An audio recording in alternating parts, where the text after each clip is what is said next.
Hey, hello, friends. Welcome, hello, Ryan. Welcome to the Community Chorus Show, episode 914, Attack of the... Whatever. Time flies. Time flies, I know. I mean, it was just yesterday. We wrote episode 1.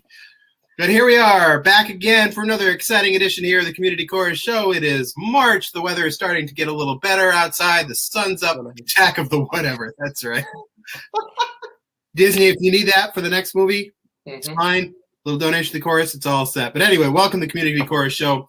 Ryan Saunders right here, Andrew Howell, Michael J. Freitas, and Amy Blanchette here with you today.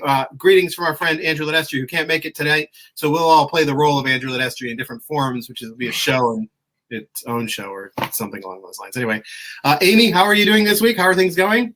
Oh, great. I'm loving the sunshine. It's like it's restoring me. It's bringing me back to life.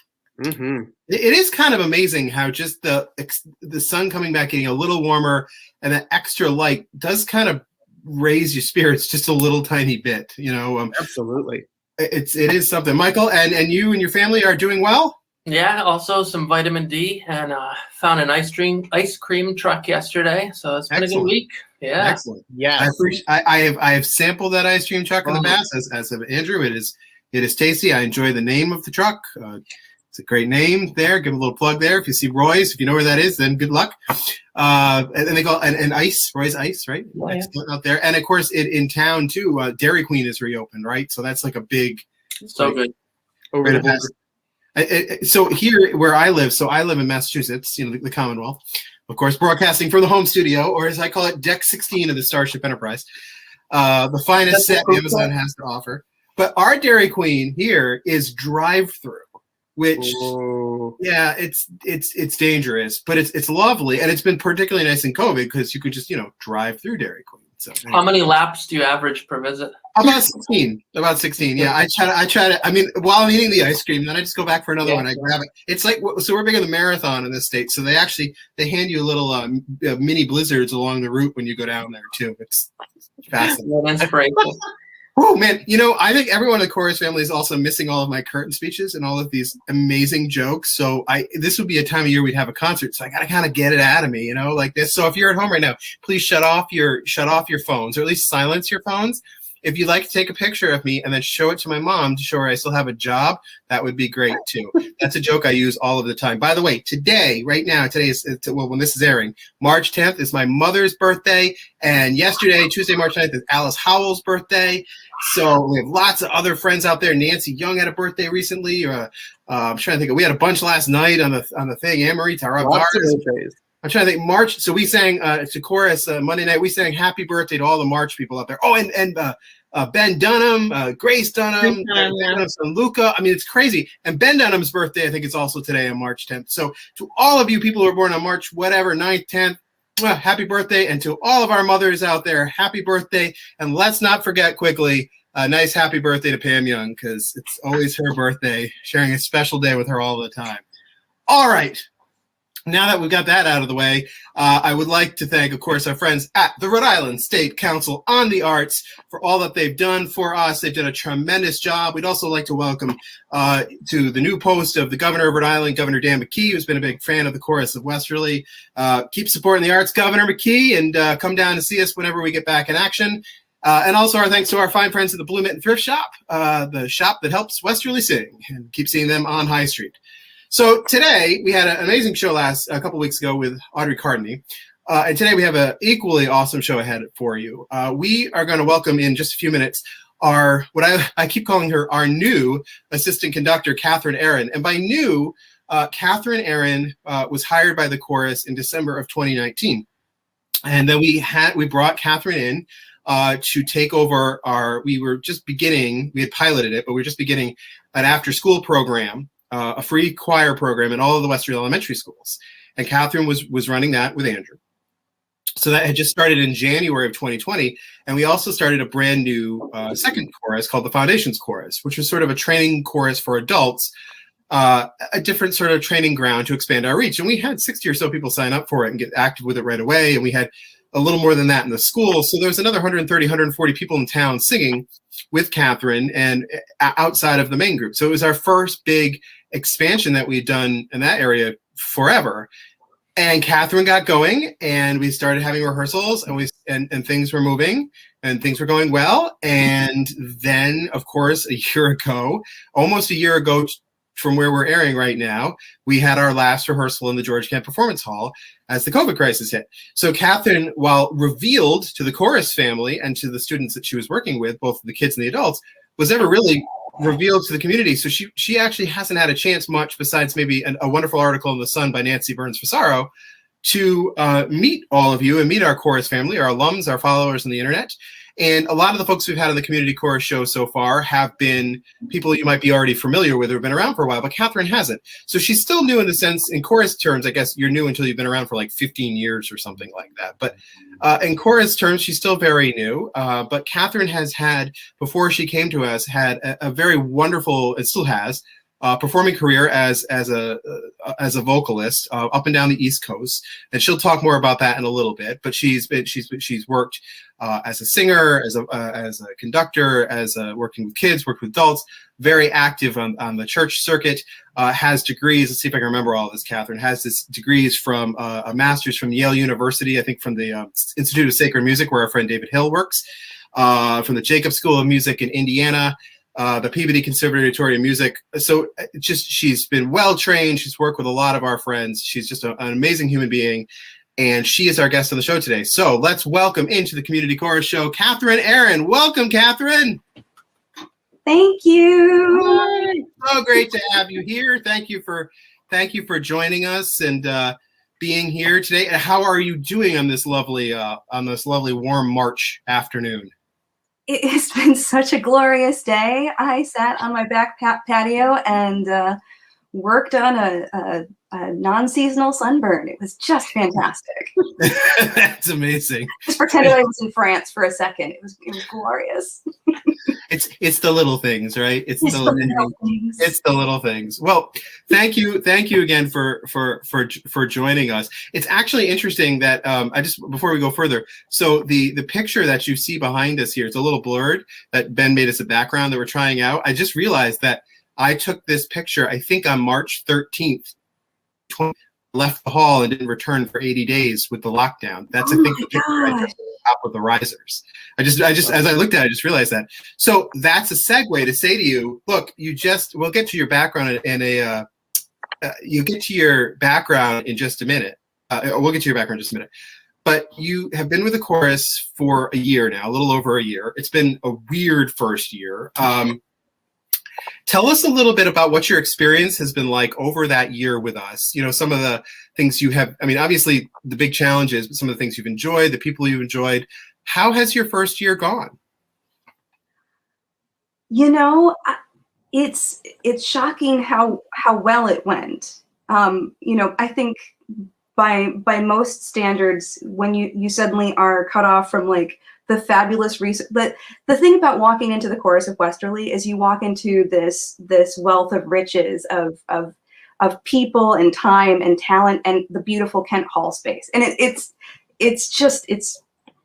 amazing. It's such a wonderful thing. This institution that you've built that has these open doors, and then to suddenly be cut off from that and be in my own home, I was like, how can I compete with that? How can I keep that standard up in any way, shape, or form when I'm still kind of getting to know you all and really understanding the ethos of the group as a whole? But we all kind of had to trust each other and dive off of the diving board together.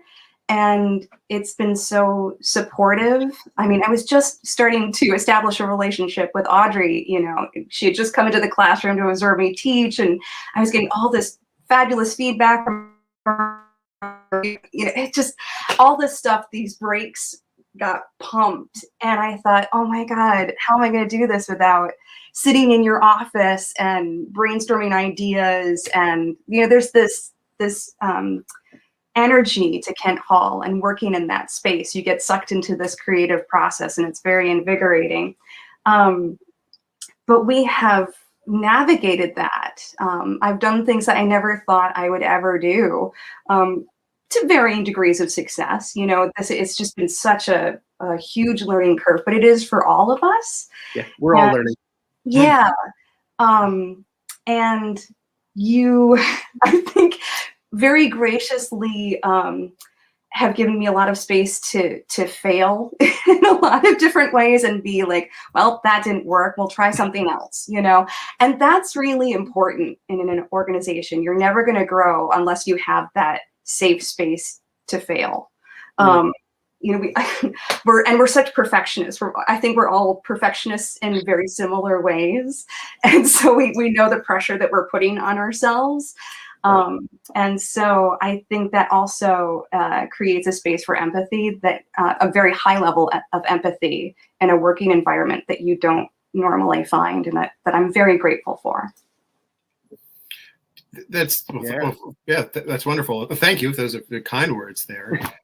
So what is one thing, like, so over this year too, like, what's one thing for you personally that you're like, holy cow, I never thought I'd do that, or I never thought I'd learn, like something like, wow, that's in my skill set now that wasn't there 12 months ago? Trying to accompany myself. Figuring out how I can fake it until I can make it in some ways. And trying to make a successful lesson plan happen through Zoom, getting people to sing together. And part of that is, you know, the group coming to the table as well. And I think Chorus of Westerly Singers are particularly game to do that. Because it just, the lack of reciprocity feels very strange. Yes, yeah. So there's, we really don't conduct to hear ourselves sing. We want to hear our members sing. And so leading rehearsals entirely by singing at people has revealed to me how much I just love hearing other people sing. Me too. I really don't want to hear myself sing. I didn't want to before, but now I really don't. You know, kind of opening up my home in this way and playing the keyboard and having it kind of not work out sometimes, and sometimes it works, but finding kind of the power of unison singing. Very much so. When we sing hymns together, I can see our vocalists really giving into it and singing with me, and that has been very, very rewarding, and sort of trying to get more of that result. And you know, you just never think that you're going to be doing this for a year. And so I think the other thing is like the evolution of the space, of like trying to build things in the house to like be more mobile and you know, we're in it as much as you prepare. Like, I think we had kind of one of those Monday night Zooms where bits and pieces of it kept kind of falling apart, and people kept getting back on, and like a program would crash or the internet would go out. And we all think about these moments that we get. You get 90 minutes with the group, and I think we put so much into the preparing for it, and then we get to this moment, and then the technology kind of sweeps it all away. But it's revealed to me how important music is to a community, but more importantly to Westerly. I mean, I don't know of any community where choral singing is so very important to the people who live there. and as the state as a whole. And when you work for an arts organization, you always kind of have this feeling like it could all go away at any moment. And when you have a situation like a pandemic, that feeling is even compounded. And the work that you guys do is so consistent and beautiful and well thought out. You feel like you're in a caring place. And I never thought I would have that with an arts, a nonprofit arts organization, but here we are. But Yeah. but here we are. Look, we're all in the hall, sort of, kind of. We're trying to see the light at the end of the tunnel, for sure. Yeah, really. Really, well, I mean, it's like the light of the light coming through the windows of Andrew's head there. You know, like it is the light. What? So it's interesting you're talking about all that. It's funny because you're talking about like the nights things didn't work. Like I think we had one of the windstorms because I feel like this winter we had more windstorms than I can ever imagine. I've lost power like once a month. So we had the night where people were just losing power. Even Andrew, you zipped out at one point. Like it was people losing power. What do you think has been? So we gave you a very hard project, a really hard project, which was basically, well, we gave you two, but so they were both equally hard. But one in particular of, we're going to start a new chorus that's totally different from what we've done before, meaning there's not going to be auditions. We don't expect any musicianship from anyone coming in the door, but we want people who want to learn. And we don't know who's going to be in it. We don't know how much interest there's going to be. Here you go. Go run it. You know, I mean, Andrew gave you a little more direction than that. So you did that, and we got going, and then of course we had to shut down, and that had to pivot. Yeah. We don't have 60 people singing. I mean, all of the groups are smaller than they were because the Zoom stuff is hard for lots of people, and we understand that. But you have a core of about 15 to 20 in particular that are as faithful. Set your watch to it, faithful. Oh, I love them so much. What has been and you have a very good way with them, interacting, your messages to them, interacting. What has been the trick to keep them engaged? Oh, I don't know. I don't know what the trick is, except that I am so grateful for people who take a chance on themselves and want to learn something new. And I fully believe everybody should sing. I really do. I think people get shamed out of singing at some point in their lives. Mm-hmm. Either they do it to themselves or and so these people who come to foundations really come with their hearts on their sleeves, and they come with such vast life experience, and I love it when they share with me, and I love hearing about that. And you know, there are a lot of common interests across, you know, the group. You know, there are a lot of birders, there are a lot of people who like camping and fishing and things like that. And cats, a lot of cats, people. A lot of that's a symphonic chorus. We got lots of cats there. Lots of cats. But they're all there because they genuinely love music. They genuinely love choral singing, and they want to make music themselves. And I just want them to feel like they are seen and welcome at the table, and to keep the positive voices going, because it's one of the things that I have realized in working with this group and with watching Andrew and Genevieve and you know, all of the staff interacting, there's this it's hard to get people to own what they know and feel good about it. And part of the artistic process is living side by side with frustration and being okay with it a little bit. But it can snowball into just, you know, feeling terrible about it all. Like, I can't do it. I'm not good enough. And everyone's good enough. Everyone should do this. And it feels good to sing. And if you can just quiet those negative voices and think about how much you love music and how exciting it is. You'll love it when people share what they're listening to, because that tells me what kind of repertoire I should pick. Mm-hmm. Yeah. It's you know, your point, a couple points you made there about two of, and I'm paraphrasing this or putting together. So like, we're our own hardest critics, and sometimes we convince ourselves we can't do things, or some little passing comment someone makes to us makes us question something, so therefore we shut down a little bit more. And I think you make a good point too, particularly about singing, in that, you know, it is hard to go out and sing the B minor mass. It's hard. You know, you can't just walk off the street and do it, but it doesn't mean you cannot sing. You know, like it just means with everything you have to work at it. And I think it's interesting the way they do this. They want to sing, and there's been lots of obstacles to block them for doing that. And it's, you know, I think that was our goal. I don't know what you think, Andrew, but I think that was our goal with the foundations course, which was, this should be, if people want this to be a part of their life, it should be a part of their life. They might not be either willing to, able to give the time to the big chorus, or it just might be too much for them, but they want to still do it. And that's why we did this, right? Yeah. Give them an entry point. Yeah. Which was a big evolution for us. And it wasn't abandoning our core concepts at all. It was just sort of taking it to the next step and bringing it in, which has made it all the more challenging of having this so when we hired you, I mean, this was a big leap for us. I'm not saying, well, just in terms of like, we're bringing on another person with the title Conductor, you know, like that hadn't been done before. And someone who was not in, quote unquote, you know, in the family. You were as distant from us. We hadn't worked with you before. We didn't know anything about you before.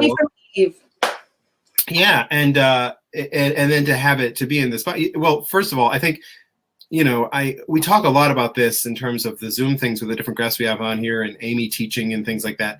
But this box is really hard to teach, and now that things are loosening up, I guess I'll ask you the same question as we kind of asked Audrey a couple of weeks ago, which is, going forward, do you see still using sort of this, you know, using the virtual platforms as a mechanism in which to teach with what we're doing with the course, or what you've been doing with some of your students? You know, I don't think we're going to get away from it for a while. I think this way of distance learning is going to keep coming up. I think it's going to be that way for a couple of years. So I say, you know, prepare for the worst and hope for the best. But there are some advantages to it. I used to feel terrible after a Zoom rehearsal would end, because I was so desperate to connect with people. I missed everyone so much, and I felt like everything was crumbling. It was so fragile. And, you know, it was in the beginning when you're singing at people, and the Zoom call would end, and you would just kind of feel emptied out because you got nothing back. You know, there's such a joy in hearing other people sing. But there is this advantage of working with kids. You can share your screen and point exactly to what you want to show them, and make them show you with hand signs. Now, I don't think there's a single kid that we work with right now who doesn't understand the importance of the solfege and using the Kerwin hand signs. And I don't think I fully appreciated the amount of ableism it kind of removes. Like, if you couldn't physically match pitch for some reason, and you can still identify do, you know, that's another gateway in for someone. Like, the language is kind of opened up for me, but I know these kids can match pitch. That's not their issue. It's getting the musicianship skills and connecting all the dots. And we can, you know, show them a keyboard and go, this is middle C, you know, and you can't necessarily do that with 30 kids in a rehearsal without flipping the piano around. Like, you're working with this corporeal, you know, this corporate body. And, but on Zoom, when you're working either 2-on-1 or 1-on-1, you can do this really detailed work. And there's something about, I think, the screen that gives the kids a little bit of a distance for them to kind of give into it a little bit more with the 1-on-1 stuff. Because when we pull them out of rehearsal, there's kind of like a hot second of like, did I do something wrong? Why am I in this room with this lady? Why is she making me count in two? Yeah. Again, because there's, you know, they still get to know us as adults. Like, you know, every day is a new day, right? But there's this kind of panic that you have to get through. And you don't have to necessarily get through that with once you establish that rapport over Zoom. So I found the intimacy of our mini lessons really, really rewarding. So that's one of the things that I'm wondering, how am I going to translate that back into real life? Yeah. That's a big challenge because we're now facing it. I mean, Amy, I'm sure you're facing with this now too, with the schools coming back more and more. Like this, we've had this world that's existed, and now it's getting meshed back together almost. Yeah, I mean, we at Chariho, we've been back pretty much in person almost the entire time, but we also have students that have opted for distance learning the whole year. So you have some students that are in the world of in the box, and then you have students that are in front of you, which is another whole set of challenges. Yeah. Real tricky. Okay, so those are I started you with hard questions first, so we'll go a little easier. So let's go backwards. So earlier, our friend Mike was quizzing you on where in upstate New York where you're from, and I ignorantly said everything north of New York City is upstate, right? Like that's it. So of course, Michael is a proud graduate of Syracuse University, home of the Orange. So you are from what we determined was Southwest New York-ish, right? Is that what you said? Southwestern New York. Southwest New York. Okay. Terminology, yes. Is that sort of close near Pennsylvania? Maybe that down that way a little bit closer. All right. Southernmost western point before you hit Pennsylvania, Ohio, or Canada. Okay. All right. There you go. So got a general. So you've had quite a career, mostly as a vocalist, a performer, but you've done other things. I mean, you were in Kentucky. You've been in Indiana. You've been in Maryland. Tell us a little bit about just sort of your roots in New York, how you find, and then sort of you don't have to give us every detail, but how did you find your way to Connecticut, which is where we scooped you up from, and a little bit about your life's path. Well, I grew up in a small town, about 1,500 people, and it's not gotten bigger, that's for sure. It's dairy farmers and dairy farmers. There's a lot of cows, more cows than people. But the much like Westerly, the High School Musical is a big deal. That's something that every village high school invests a lot of time in. It was always like sort of a big competition. Ooh, Frewsburg's doing Grease this year. People were really invested in it. And that's kind of how I got started. Singing. I've always been singing. I've always been singing, always.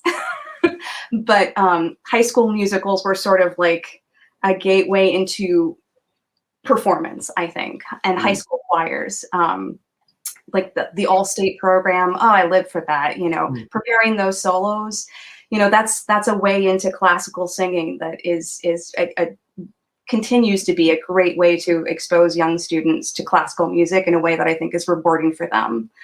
I actually left New York and moved to California to live with my sister to go to performing arts high school out there. Cool. So I lived in San Jose for a couple of years, and I went to the Abraham Lincoln School for the Performing Arts. It was still a public school, but they had the magnet system out there. Yeah. So I moved from a town of 1,500 people and all the way to California to live with my sister, and my high school had 1,000 students in it. Wow. And it was a predominantly Mexican-American neighborhood, so everything was taught bilingually. So like there was this whole, like I remember my first day of classes there, and I was like, I can't understand what anybody's saying. And then I realized that most people are speaking in fluent Spanish all around me. It was so out of my experience. Cool.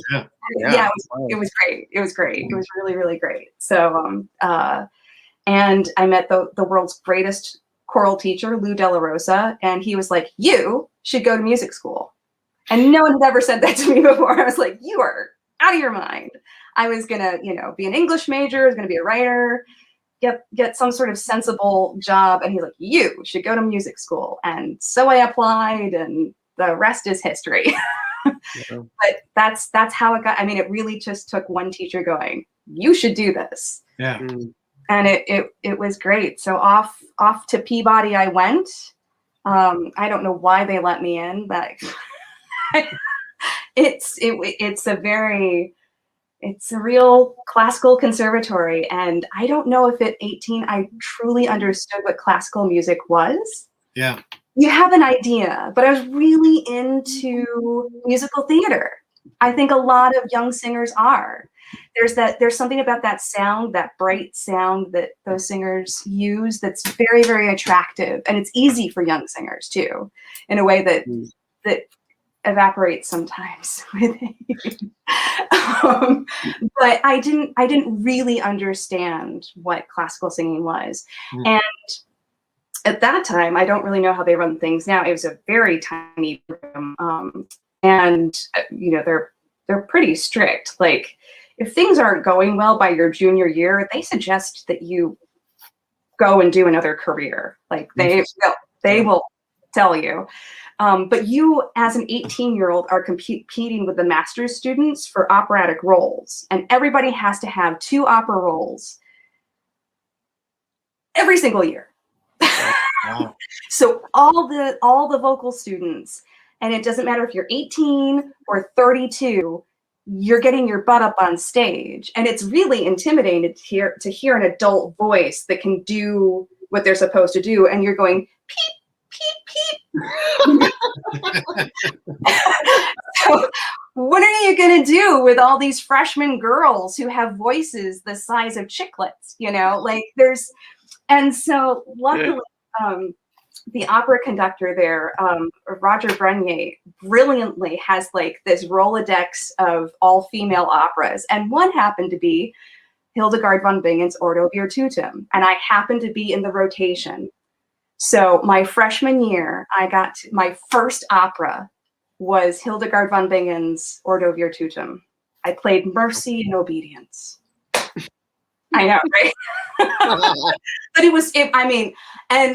I fell in love with the Renaissance Ensemble, which Mark Sudek was conducting, and I found like my niche. I was like, ooh, this is where the nerdy girls are, like there's scholarship and all these weird instruments, and so Baltimore was a lot of fun. It's one of those towns where you can kind of make any kind of music you want, and someone will pay you to do it, which is That's good. great. And my freshman year was also when I discovered that people will pay you to sing in church. What? I had no idea. I've been singing in church for years. Nobody paid me. We're still waiting for our back pay. Yeah. Oh my God. I had no idea. With interest, yeah. And so I started, I'm Jewish on Friday, Catholic on Saturday, and Episcopalian on Sunday. Sign me up. And again, it's this great place where classical music kind of hides, that if you want to hear classical music on any Sunday, just walk into a church and you will hear it. You'll hear an organ being played, it's that. So that was incredible. So early music and my life as a church musician began early, and it never really stopped. When I graduated, I did opera for a while. I did it for like 10 years. I did Les Arts Florissants with Ryan Brown and the Violins of Lafayette. That was like one of my first gigs out of college. It was crazy. I got to be Susie LeBlanc's understudy. It was amazing. And then I got to do the Boston Early Music Festival, Ariadne. And then I kind of heard the siren call of historical performance practice, and that's why I went out to Indiana and did all sorts of music, and quickly found a teaching job at Bellarmine University in Louisville, Kentucky, which is like, there's kind of this Bermuda Triangle of like Cincinnati, Louisville, and Bloomington. Like everything's sort of like an hour and a half between, so you gig sort of all around. And Indianapolis, like everybody does this weird Bermuda Triangle. And I found that teaching was a lot more fun than going to school. So I kind of I was like, I don't think I have enough patience to finish my master's degree out here. So I got a performer's diploma. I was like, thank you. And because I started my own vocal ensemble. I was teaching music history, and I had just a monster student roster of all these young women who I was inflicting with classical music while they wanted to sing musical theater. And I felt their pain, but I was going to teach them bel canto technique by hook or by crook. And then I I really wanted to get my master's degree. And I'd been reading about the program at Yale for a few years, and I just thought, there's no way. There's no way. They take one soprano, one alto, one tenor, and one bass each year. That's it. How am I going to be that person? There's no way. And so I thought, if it's not going to be this school, then I'm just not going to do it. So I sent all my stuff in, and this is the new era of like online applications. So they gave you a status update as things. I don't need to know. I was like, I don't need to know. This is too stressful. And Yale's one of those places where like the Institute of Sacred Music is a great program, but they are serious. Like they fly you out, they put you up, and you're thinking, no, I don't like this. This is too nice. Stop it. And I remember meeting some of my Voxtet mates, and the flu had gone around that year like nobody's business. I had the severe flu before my audition. Like I had been laid out for 2 weeks. I hadn't practiced my music. I couldn't even vocalize. Like but I was going. Like someone sends you a free ticket, you get on the plane, right? So, Right, yes. And it wasn't going well. Like I knew my accompanist. My accompanist for my audition was Avi Stein, who's now down at Trinity Wall Street. He had been at Indiana. We had done a bunch of stuff together, and so we knew each other. I was like, Avi, what am I going to do? And he's like, I don't know. You don't know. I mean, it was bad. It was bad. I was good, and there are all these meet and greets because they have to suss you out because you're going to travel around the world and you're going to be with these people all the time. So you have to like have some rapport and get along. Like, can you hang? So I haven't eaten a full meal in like, I don't know how long. And we're out, having pizza. And I'm like, I don't think I should shake people's hands, awful. And then, I did the audition and they made me sing every piece. Every single piece. And when you audition for a master's program, you kind of do a mini recital anyway. Like you bring a mini recital amount of material. And I just thought, this isn't going to go well, And I sang everything. I was euphoric. I sang everything. All the words came out at the right time. And so they seemed to think I had it together and I got to go. And it was great. And I was there for the last year of Simon Carrington and the first year of Masaki Suzuki. Mm-hmm. Wow. Well, we've seen it done. Andrew, we've seen it done. We do well from the folks down from Yale, it seems, over the years. So we're grateful that you came. That was quite a journey. I never left. Yeah. That's really good. If anyone else has any follow-up questions, please go ahead and ask. So that's what brought you to Connecticut, and then you stayed here after that. Yeah, I have just been, working, I'm still, I was doing some lovely concert work all around. I go to Allentown every year and with Alan Burney and the Allentown Camerata. And I've done some stuff with Ian Watson, and my stalwart, of course, is the American Baroque Orchestra, which is something I've been with since its founding in 2010, which it's been incredible. Yeah. And if I go on the old Google and I type in Kathryn Aaron on the Google, some videos might pop up with you performing with them. Yes. I don't know if they're supposed to be there because I understand that. I'm just saying they're there and they're lovely. I listened to some this morning. I was like, oh, that's lovely. That's lovely. So, all right, we're going to come back to some more questions. I have a quick one. What was the most interesting concert or venue while you were with Yale on any of the trips that you took? Good question. Any particularly interesting memories? Oh, I mean, they're always sort of really intense situations. I have a funny one and a really moving one. So my first year, we did the Bach B minor mass on tour in China and South Korea. Amazing, just amazing. It was also the worst jet lag I think I've ever experienced in my life. think we were actively hallucinating on stage. We were all so tired. And I remember hitting the ground, and of course, Simon Carrington's like, you just got to power through it. We're doing an open rehearsal. Here we go. So we literally got this is after like a scary moment with immigration, because this was during the swine flu epidemic. And if you set off the lasers, then they put you in quarantine for 2 weeks.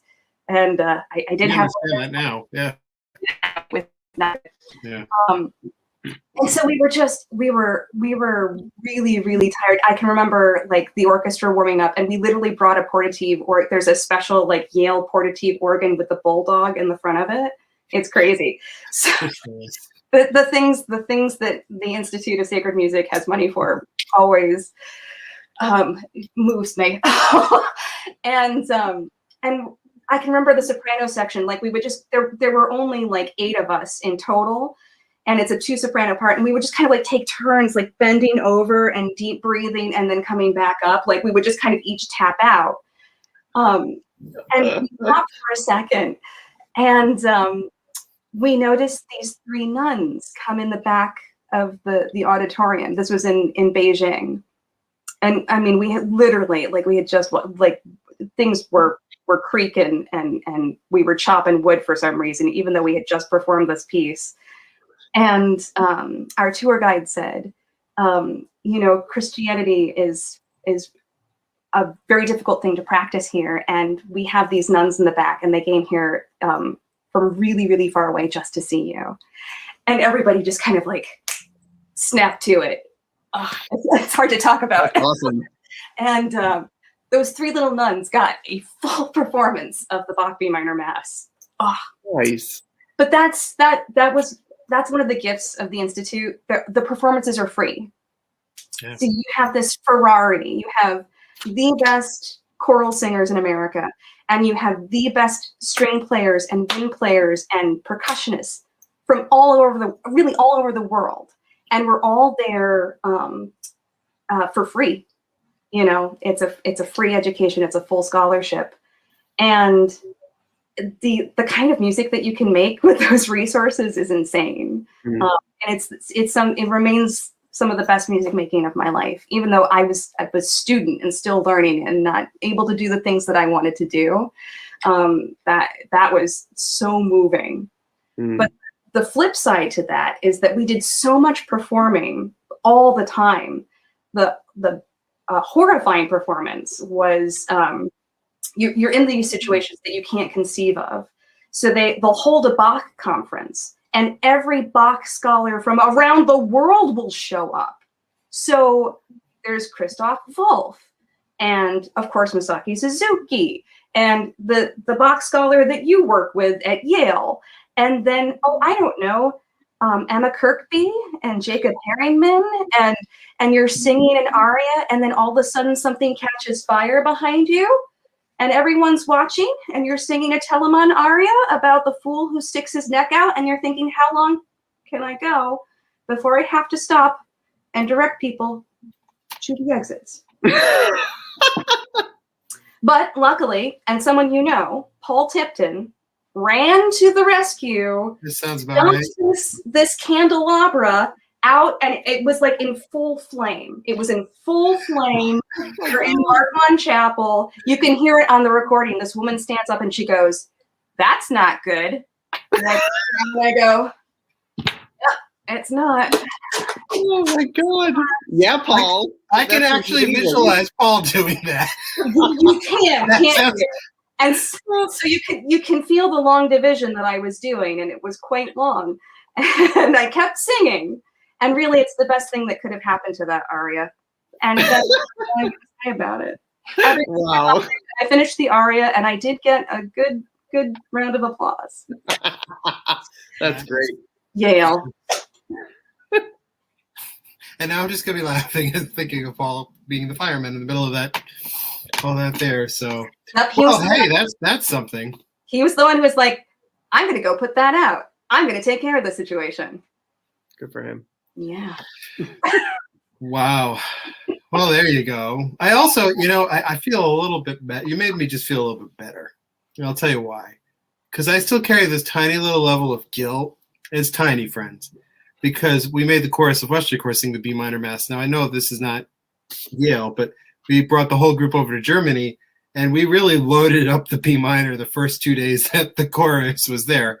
Now Amy and I were we were there a couple days early, but we did it in Magdeburg on a Saturday night, and then we did it at the Thomas Kirche, or parts of it, the church service in the next morning, and boy, that was rough. Oh. The performance wasn't rough. It just, I recognize it was rough, but at least they didn't have to, and they did have, to be fair, they did have a silly long bus ride. You two were on it, a silly long bus ride because of delays, but it just seems maybe like the B minor mass and touring, there's just got to be a story of like, oh boy. It's a lot. It's a lot. It's a lot. Listen, if you sing through the Bach B minor mass and then you decide to take it on tour and think that that's a good idea, I mean, the logic speaks for Who it. does that? You deserve what you get. I was in the back. Actually, I was at the hospital for one of them. But you know, anyway, stories for another show on another day. But I don't want to cut anyone off. Anyone else have other questions for Kathryn before we get to the lightning round? All right, you ready? Ready? Buckle up. Get ready to fly, because Ben, it's time for the lightning round.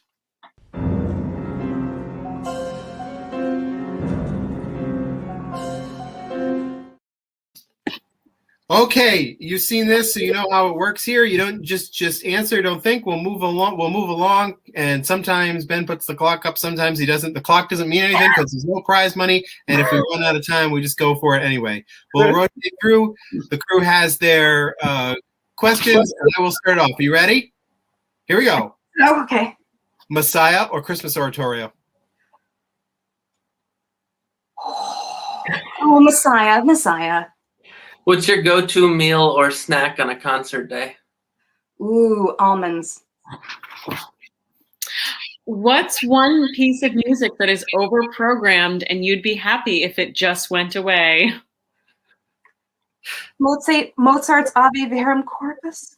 I know it's not a popular answer. I know. Right. No regrets. Andrew. Best early music Christmas carol.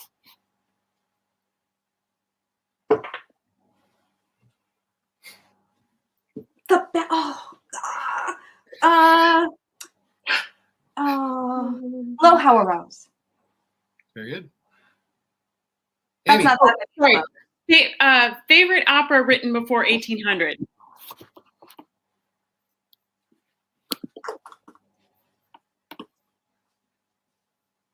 You know, Ordo Virtutum. Come on. Sorry. Yeah. Sorry about that. Where's the best pizza in New Haven? What's that? Where's the best pizza in New Haven? Sally's. All right. Hey, what do you think? Sorry. I know. Okay, Kathryn, if you could sing in any space or place, it would be?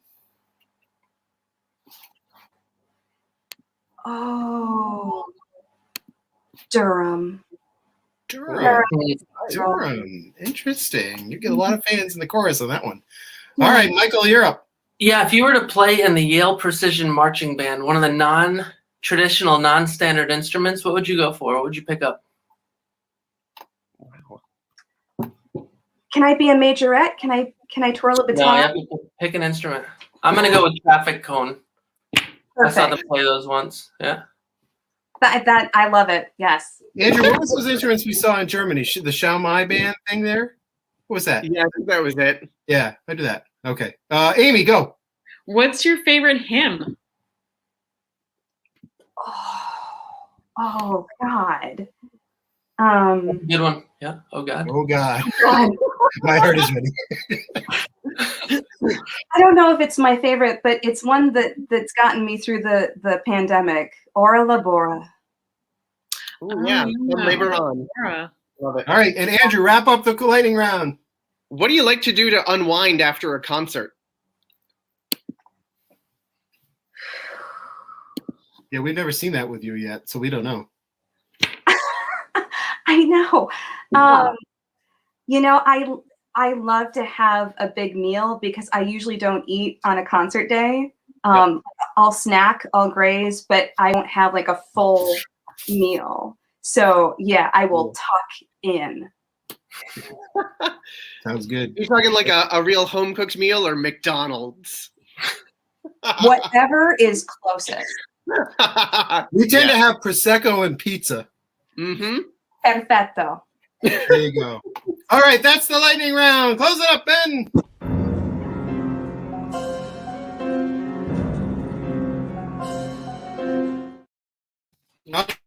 Okay. Before we wrap up today. So, brand new one for today. We don't know how it's going to go. Your host for this particular version is going to be Mike Freitas and myself. We're going to be your hosts, and you, Kathryn, are going to play against Andrew and Amy, and it is called Battle of the Music Nerds.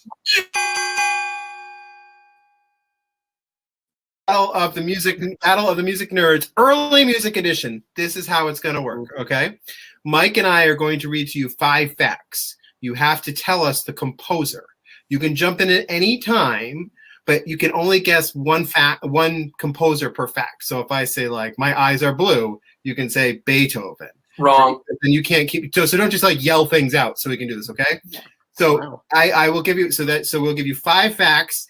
You 3 should get these because it's not there. Now the facts were not vetted properly. I borrowed them from places like Wikipedia and Classic FM. So if they're wrong, all of our box scholars and people out there watching, please do not send me any emails. I don't want any corrections. This is something that I did in the middle of the virtual school day today. So go with it for there. And for the people who came up with these things, if they're not true, thank you. We're using it for a parody purpose. Okay. Andrew instead. That's right. So now to make it so you can guess as many as you want per. I mean, we can guess one time per read, or you can just listen to all of them. I will give you a clue, and that every composer died before 1800. Okay, every composer. Because music people love death dates. It's the only like group that really celebrates like, oh, it's a Bach year because he died. Like, great. That's great. I mean, like, I've never understood that, like, celebrating his birth. But I know everyone in your music histories have studied the death dates, so you know they had to have died prior to 1800. All right? And so that means they could span a couple eras. We could go really, really early Renaissance, Baroque, a little classical in there. Okay? And all these facts I learned from Bunky. Totally kidding, Mr. Ken. I didn't. I learned 2 of them from you. Maybe 5 or 6. Okay, complete. Wow. Yes. That's right. I'll answer those. That's right. Okay, we're going to start with the first one here. And I'm just going to read the facts. If you got it, just raise your hand or yell it. Number 1, my christened first 2 names are Johannes Christomus. Mozart? That's correct. Dang it. Wow. Wow. All right, 1 point for Kathryn. The other parts I had for him were I was 5'4" as an adult. My eldest son, Carl, was Viceroy of Naples. I was cousins by marriage to Karl Maria von Weber. And my music was played in The Shawshank Redemption. Okay. So, yeah. All right. Well, Kathryn gets it on 1 thing. Mm-hmm. Sorry. Okay. Wait, Mike will be number 2. 1 point for Kathryn. I was like, on it, ready.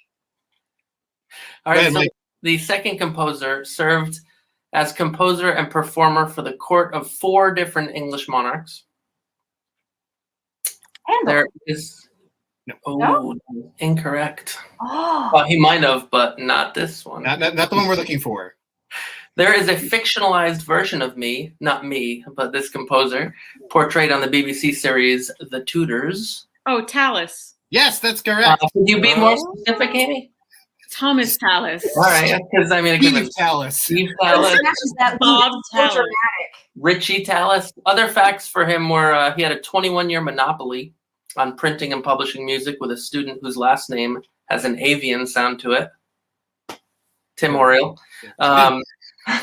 He wrote a modest work for 8 choirs of 5 voices. That's math right there. I know what you're getting at, Ryan. And then there's a famous hymn tune with his name in it and the name of a weapon. Yeah, Tallis' Cannon. Oh, yeah. I got you. Ryan, why don't you read number 3? Well, thank you, Mike. Well, thank you. Okay, number 3. The day I was born, there was a large earthquake in my city. I began studies to become a priest at age 15 and was nicknamed the Red Priest. Ooh. What'd you say? Vivaldi. Correct. Oh. Correct. Yeah, the other facts were I wrote 2 for Amy, 1 for Kathryn.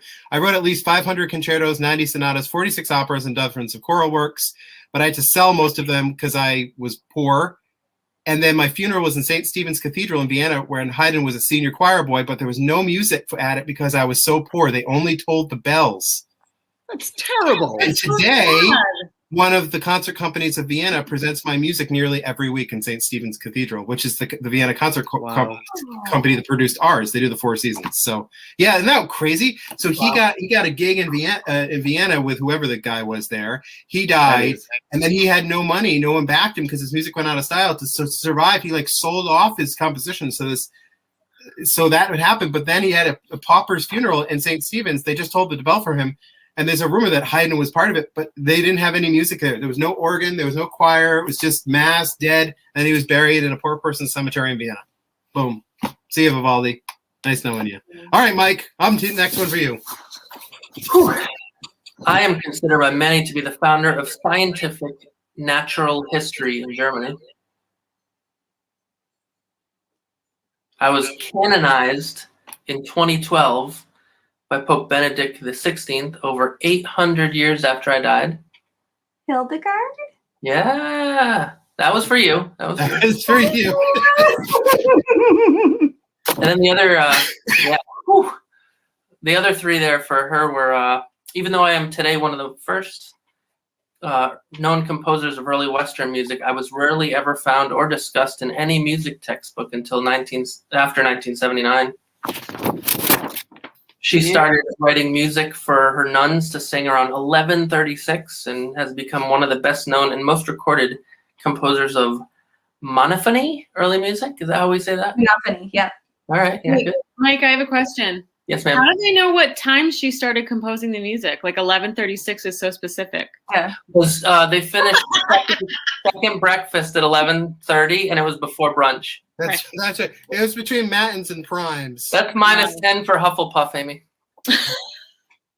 And then she composed one of the first liturgical dramas known as, extra credit here, Ordo Virtutum. Yes, correct. Mm-hmm. All right, so it's 2-2. Oh my gosh, 2-2. Woo. Stiff competition. All right. This applies to a lot of the composers, by the way. Huh? You are. All right, this applies to a lot of them. I married my cousin. No, Ryan, read the trivia. What? I was arrested for making a request of my boss, a duke, to be released from my contract to go and work for another guy, a prince, down the street. And then I was in jail for a few weeks. I ended up working for that prince, but when he and I were away Handel, it's Handel. my wife died. Not Handel. But then Felix Mendelssohn put me back on the map, and my bones have been moved around a lot over the years. Bach? Yes, Bach? it's Bach. Oh my gosh, we have a tie because Andrew got that last one. Oh my Yeah. gosh. Winner Kathryn Aaron. Hey, congratulations! That's Music Nerds, Battle of the Music Nerds. Woo! I might have linked the Bach story a little bit differently to make it flow better, but yeah, you can read all that in these crazy books. But yeah, the Bach thing with the bones is that for years I was under the false impression that George Kent was in the Thomaskirche when they brought Bach's bones in there, and it turns out he wasn't there. He knew a guy who was there, and there's a story of Bach's bones here, which could also be a punchline of a joke. Bach, who's Bach? But I was telling that to people like it was real for a long time till I think I was at camp. He's like, no, I wasn't there. I'm like, I've never been to East Germany. I'm like, oh, okay. Well, let's go with that story anyway.